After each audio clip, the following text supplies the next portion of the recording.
ভারতকে রাজি হতে হবে। ভারত না চাইলে শেখ হাসিনাকে ফেরানো সম্ভব না। যদি তারা রাজি না হয় তাহলে কিছুই করার নেই। সারমর্মটা বাংলাদেশিরা বুঝে গিয়েছেন নিশ্চয়ই। আমরা শুধু তাদের অনুরোধ করতে পারি এবং তা চালিয়ে যেতে পারি, এর বেশি কিছু নয়। শেষমেশ ভারতের কাছে মাথা নত করলেন মোহাম্মদ ইউনূসের উপদেষ্টা। তিনি নরম সুরে বললেন যে ভারত না চাইলে শেখ হাসিনাকে ফেরানো সম্ভব নয়। ইউনূস সরকার এতদিন পর বুঝতে পেরেছে যে ভারতকে হুঁশিয়ারি দিয়ে কোনো লাভ নেই। হাসিনাকে ফিরে পেতে ভারতের কাছে আত্মসমর্পণ করতে হবে বাংলাদেশকে। শেখ হাসিনাকে ফিরে পেতে আশা ছাড়ছে না বাংলাদেশ। যদিও বুধবার আরও একবার সেই কথা মনে করালেন বাংলাদেশের বিদেশ মন্ত্রকের উপদেষ্টা মোহাম্মদ তৌহিদ হোসেন। তিনি জানান, একাধিক মামলায় সাজাপ্রাপ্ত প্রাক্তন প্রধানমন্ত্রী শেখ হাসিনাকে ভারত থেকে ফেরত আনতে বাংলাদেশ কূটনৈতিক প্রচেষ্টা চালিয়ে যাবে। তবে শেখ হাসিনাকে বাংলাদেশে আনা যাবে কিনা তা শেষ পর্যন্ত নির্ভর করবে ভারতেরই সিদ্ধান্তের উপর। বুধবার বাংলাদেশের বিদেশ মন্ত্রকে সাংবাদিকদের এক প্রশ্নের জবাবে তৌহিদ হোসেন একথা জানান। তিনি বলেন, ভারতকে রাজি হতে হবে। ভারত না চাইলে শেখ হাসিনাকে ফেরানো সম্ভব না। আমরা কি করতে পারি বলুন? আমাদের করার মতো খুব বেশি কিছু নেই। ভারতকে রাজি হতে হবে অথবা তারা চাইতে হবে তাকে ফেরত পাঠাতে তাদের কাছে। যদি তারা রাজি না হয় তাহলে কিছু করার নেই। আমরা শুধু তাদের অনুরোধ করতে পারি এবং তা চালিয়ে যেতে পারি, এর বেশি কিছু নয়। মোহাম্মদ ইউনূসের এই উপদেষ্টা মোহাম্মদ তৌহিদ হোসেন কতটা অসহায়, মানে পুরো যে উপদেষ্টা সরকার কতটা অসহায় হয়ে পড়েছে, ভারতের কাছে অনুনয় বিনয় ছাড়া তাদের কাছে যে আর কোনো রাস্তা নেই, সেটা এই বিদেশ মন্ত্রকের উপদেষ্টার কথাতেই স্পষ্ট। শুনুন একবার। করণীয় তেমন কিছু আসলে নেই, কারণ ভারতকে রাজি হতে হবে অথবা চাইতে হবে তাকে ফেরত পাঠানো। জোর করে করার কিছু নেই। রাজি না হলে আসলে তো করার কিছু নেই। আমরা রাজি করানোর চেষ্টা করতে থাকতে পারি, এইটুকু। 40টা রিকমেন্ডেশন তারা দিয়েছে, যেগুলি আমাদের কাছে গ্রহণযোগ্য মনে হবে আমাদের এবং আমাদের পরের সরকারের কাছে, তারা সেগুলো করবে। সবই যে করা যাবে এমন কোনো কথা নেই। শনিবারই ভারতের বিদেশমন্ত্রী এস জয়শঙ্কর জানিয়েছেন, শেখ হাসিনা বিশেষ পরিস্থিতিতে ভারতে এসেছেন। তিনি ফিরবেন কিনা তা একান্তই তাঁর সিদ্ধান্তের উপরই নির্ভর করবে। তিনি জানিয়েছেন, শেখ হাসিনা যতদিন চাইবেন ততদিন তিনি এখানে থাকতে পারেন। এই বিষয়ে সিদ্ধান্ত মূলত হাসিনার নিজের। অন্যদিকে হাসিনা তৃতীয় কোনো দেশে আশ্রয় নেওয়ার সম্ভাবনা রয়েছে কিনা সে বিষয়ে সাংবাদিকদের বলতে গিয়ে বাংলাদেশের বিদেশ মন্ত্রকের উপদেষ্টা জানান, এ বিষয়ে কূটনৈতিক চ্যানেলে কোনো নির্ভরযোগ্য তথ্য তাঁরা পাননি। কিন্তু হাসিনাকে বাংলাদেশে আনা যাবে কিনা তা শেষ পর্যন্ত নির্ভর করবে ভারতেরই সিদ্ধান্তের উপর। একথার মাধ্যমে স্পষ্ট বিষয়টি নিয়ে নয়াদিল্লির সামনে কার্যত আত্মসমর্পণ করেছে ঢাকা। 2024 সালের 5ই অগস্ট ক্ষমতাচ্যুত হয়ে বাংলাদেশ থেকে ভারতে এসে আশ্রয় গ্রহণ করেন হাসিনা। পরে 17ই নভেম্বর আন্তর্জাতিক অপরাধ ট্রাইব্যুনালে বাংলাদেশের প্রাক্তন প্রধানমন্ত্রী শেখ হাসিনা ও প্রাক্তন স্বরাষ্ট্রমন্ত্রী আসাদুজ্জামান খান কামালকে মৃত্যুদণ্ড দেয়। রায় ঘোষণার পর বাংলাদেশ সরকার হাসিনাকে বাংলাদেশে ফেরত পাঠানোর জন্য নয়াদিল্লির কাছে অনুরোধ করে। তবে ভারত জানিয়েছে এই অনুরোধ নিয়ে আলোচনা করা হচ্ছে। অন্যদিকে হাসিনা দাবি করেছেন, এটি একটি গণতান্ত্রিক বৈধতা ছাড়া অনির্বাচিত সরকার। সেই সরকার গঠিত ও পরিচালিত একটি কারচুপি করা ট্রাইব্যুনাল এই রায় দিয়েছে। তো এবারে ভারতের কাছে কাকুতি মিনতি ছাড়া যে কোনো উপায় নেই সে কথা কার্যত স্বীকার করে নিলেন বাংলাদেশের বিদেশ মন্ত্রকের উপদেষ্টা মোহাম্মদ তৌহিদ হোসেন।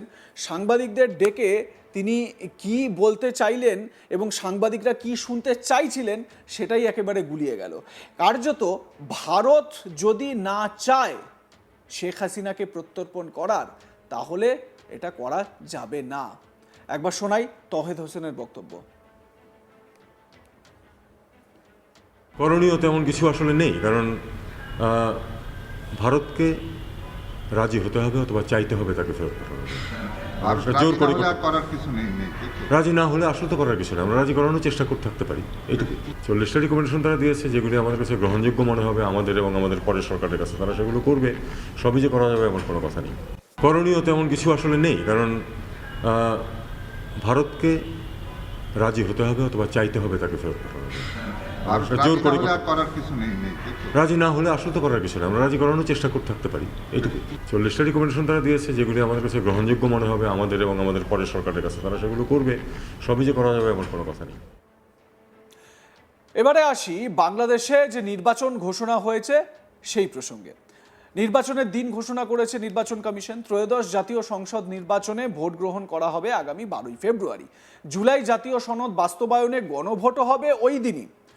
ওই দিন সকাল 7:30 থেকে বিকেল 4:30 পর্যন্ত টানা ভোট গ্রহণ চলবে। 11ই ডিসেম্বর বৃহস্পতিবার সন্ধ্যে 6টায় জাতির উদ্দেশ্যে দেওয়া ভাষণে ভোটের দিন ঘোষণা করেন প্রধান নির্বাচন কমিশনার এএমএম নাসিরউদ্দিন। তার এই ভাষণ বাংলাদেশ টেলিভিশন ও বাংলাদেশ রেডিওতে সম্প্রচার করা হয়েছে।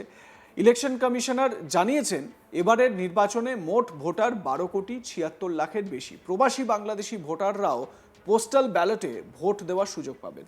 এখনো পর্যন্ত 3 লাখের বেশি প্রবাসী ভোটার ভোট দেওয়ার জন্য রেজিস্ট্রেশন করেছেন। কমিশন জানিয়েছে, মনোনয়ন জমার শেষ তারিখ 29শে ডিসেম্বর। মনোনয়ন যাচাই বাছাই হবে 30শে ডিসেম্বর থেকে 4 জানুয়ারি পর্যন্ত। রিটার্নিং কর্মকর্তার সিদ্ধান্তের বিরুদ্ধে অ্যাপিল করা যাবে 11ই জানুয়ারি পর্যন্ত। অ্যাপিল নিষ্পত্তি 12 থেকে 18ই জানুয়ারির মধ্যে। প্রার্থীপদ প্রত্যাহারের শেষ সময় 20শে জানুয়ারি। প্রতীক বরাদ্দ 21শে জানুয়ারি। নির্বাচনী প্রচার শুরু 22শে জানুয়ারি। প্রচার চলবে 10ই ফেব্রুয়ারি সকাল 7:30 পর্যন্ত। তো এই প্রসঙ্গে জাতীয় নির্বাচন কমিশনার এএমএম নাসিরউদ্দিন কি বলছেন শুনুন। প্রিয় দেশবাসী, আমি এই পর্যায়ে নির্বাচনী তফসিল তথা নির্বাচন সংক্রান্ত সময়সূচি ঘোষণা করছি।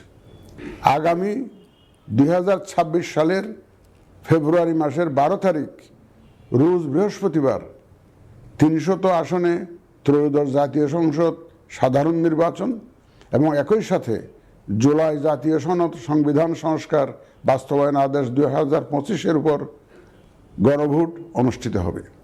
ত্রয়োদশ জাতীয় সংসদ নির্বাচনের জন্য মনোনয়নপত্র দাখিলের শেষ তারিখ আগামী 29শে ডিসেম্বর 2025 রোজ সোমবার।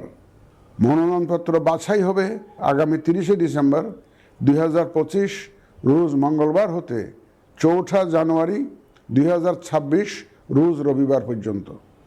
রিটার্নিং অফিসারের আদেশের বিরুদ্ধে কমিশনে আপিল দায়েরের শেষ তারিখ 11ই জানুয়ারি 2026 রোজ রবিবার।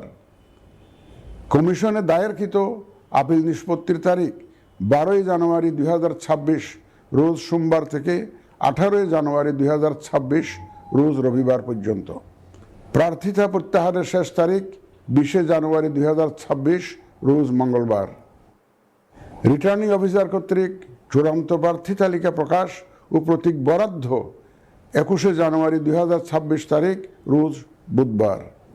নির্বাচনী প্রচারণা চলবে 22শে জানুয়ারি 2026 রোজ বৃহস্পতিবার হতে ভোট গ্রহণ শুরুর 48 ঘন্টা আগ পর্যন্ত তথা আগামী 10ই ফেব্রুয়ারি 2026 রোজ মঙ্গলবার সকাল 7:30 পর্যন্ত। ভোট গ্রহণ হবে 2026 সালের ফেব্রুয়ারি মাসের 12 তারিখ। লাইক কমেন্ট শেয়ার করতে ভুলবেন না। দেখতে থাকুন আজ তাক বাংলা। সাবস্ক্রাইব করুন আমাদের ইউটিউব চ্যানেলটি, বেল আইকন প্রেস করুন নোটিফিকেশন পেতে।